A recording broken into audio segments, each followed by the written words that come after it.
बिस्मिल्लाहिर्रहमानिर्रहीम। अस्सलाम वालेकुम। 9th क्लास का मैथ का लेक्चर है, एक्सरसाइज है 2.4। क्वेश्चन नंबर 3 हम कर रहे हैं expand the following using law of logarithm. यानी कि हमने वैल्यूज को एक्सपैंड करना है लेकिन लॉज ऑफ लॉगरिथम के मुताबिक। ठीक है, पहला पार्ट देखें ज़रा, log 11/5 है आपके पास। देखें ज़रा, आपने लॉ का सेकंड लॉ देखा होगा कि दो वैल्यू अगर डिवाइड हो रही हैं तो हम उनको क्या करेंगे, माइनस कर सकते हैं। तो हम क्या करेंगे, log 11 माइनस log 5 लिख देंगे। ठीक है, ये इसका आंसर है। चलते हैं पार्ट नंबर 2 की जानिब। पार्ट नंबर 2 है log बेस है इसकी 5, अंडर रूट में आपके पास वैल्यू है 8, a की पावर है 6। सबसे पहले तो हम ना ये कर लेते हैं, अंडर रूट की पावर को सॉल्व करेंगे जो कि 1/2 है।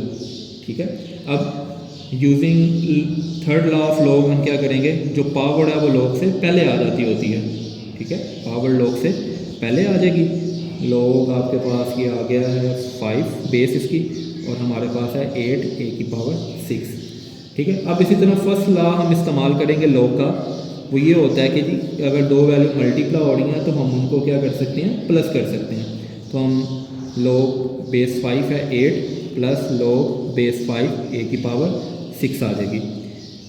अब नेक्स्ट हम क्या करेंगे, 8 का जब आप एलसीएम लेंगे ना तो वो 2 की पावर 3 आ जाती है। ये वाली वैल्यू हम ऐसे लिख देंगे। अब अगेन हम क्या करेंगे, log का थर्ड लॉ इस्तेमाल करेंगे कि पावर log से पहले आ जाती है। ये जो पावर है ये log से पहले आ जाएगी। log बेस 5 2, इस तरह 6 log बेस 5 है और आगे है 8। अब 1/2 अंदर सबके साथ हम मल्टीप्लाई करवा देते हैं। 1/2 multiply 3 log 5 2 plus 1/2 multiply 6 log base 5 है और आगे है 8। ये तो कटिंग नहीं होती, 3/2 आ जाएगा।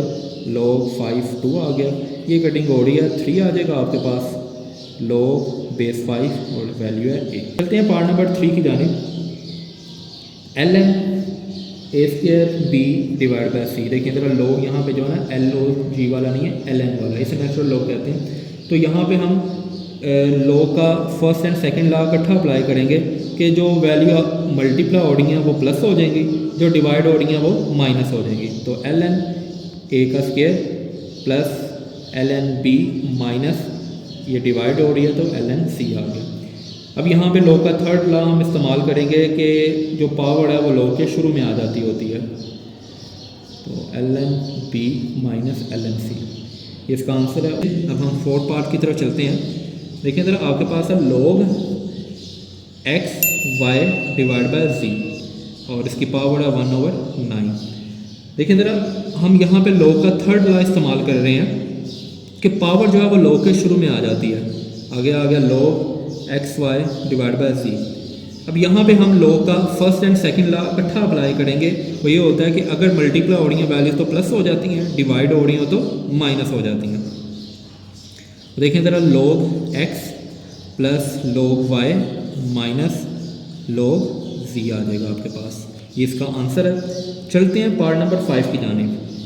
ln क्यूब रूट है हमारे पास 16 x की पावर 3। तो सबसे पहले तो हम पावर देख लेते हैं। क्यूब रूट की पावर आपको पता है 1/3 होती है। अगर हम 16 का अगर एलसीएम लें तो हमें पता है कि 2 की पावर 4 आएगी और x की पावर 3 है, तो ये 1/3 वैसे ही आ गया। यहाँ पे log का जो है वो थर्ड लॉ इस्तेमाल होगा कि पावर जो है वो log के शुरू में आ जाती होती है। तो पावर को log के शुरू में ले जाते हैं, बाकी वैसे ही आ जाएगा। अब यहाँ पे log का फर्स्ट लॉ हम अप्लाई करेंगे इन दोनों वैल्यू के ऊपर कि अगर वैल्यू मल्टीप्लाई हो रही हैं तो प्लस हो जाती हैं। तो ln 2 की पावर 4 प्लस ln x की पावर 3 आ जाएगा आपके पास। ओके, अब यहाँ पे अगेन हम log का थर्ड लॉ इस्तेमाल करेंगे कि पावर जो है वो log के शुरू में आ जाती होती है। इधर भी ऐसे ही होगा। अब 1/3 को हम अंदर मल्टीप्लाई कर देते हैं।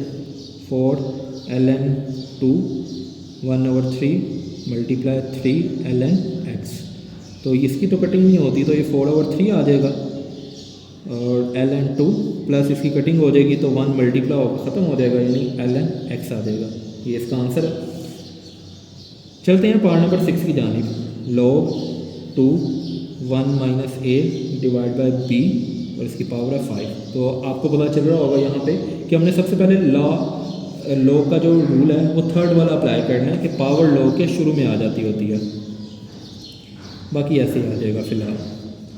अब यहाँ पे हम लॉग का सेकंड लॉ इस्तेमाल करेंगे कि वैल्यू अगर डिवाइड हो रही है तो माइनस हो जाएंगी। हाँ, एक चीज़ याद रखना, यहाँ पे आपको लग रहा होगा कि दो वैल्यूज़ हैं तो हमने यहाँ पे कुछ नहीं किया, हम डायरेक्ट डिवाइड वाले को क्यों देख रहे हैं। तो याद रखिए अगर वैल्यूज़ दो वैल्यूज़ के दरमियान प्लस या माइनस आ जाए तो वो एक ही वैल्यू होती है, ठीक है। तो इसलिए हम इसको एक वैल्यू ही लेट कर रहे हैं। तो हम इस पर सेकेंड लॉ इस्तेमाल करेंगे कि अगर वैल्यू डिवाइड हो रही हैं तो माइनस हो जाती हैं। तो log 2 सबसे पहले 1 minus a minus log base 2 और नीचे वाली वैल्यू b आ जाएगी। ये इसका आंसर है। उम्मीद है आज का लेक्चर आपको समझ आया होगा। अल्लाह हाफिज़।